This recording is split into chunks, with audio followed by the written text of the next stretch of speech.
Bessie Smith is the greatest female blues singer who's ever lived. Born in Chattanooga, Tennessee, in 1894, Bessie Smith hit the theater circuit at the age of 18, touring in minstrel shows and cabarets.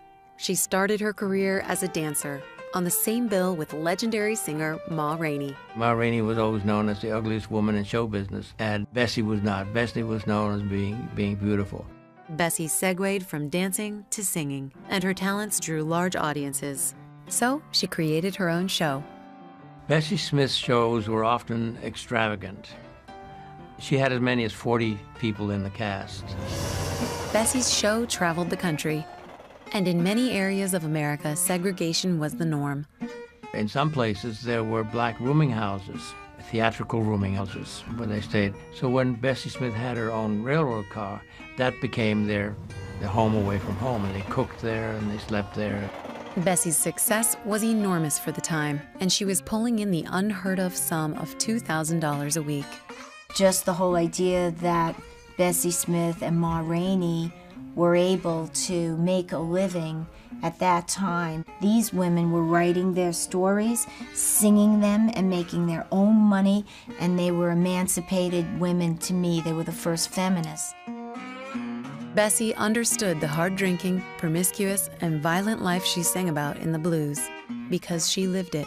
At the end of the songs, you always got this sense that despite all this, that this was a woman who was going to overcome it, and she did. By the early 1920s, Columbia Records discovered her, and she became the best-selling blues artist of her time, making almost 160 recordings, including tunes like Backwater Blues and Tain't Nobody's Business If I Do. She had a good business mind. She would sell the records in the aisle. She also sold other merchandise. The Bessie Smith show was a traveling marketplace. When I discovered Bessie Smith, I was like, oh, that's where Janis got her stuff. That's where Mick Jagger, Robert Plant, everybody's been listening to Bessie Smith.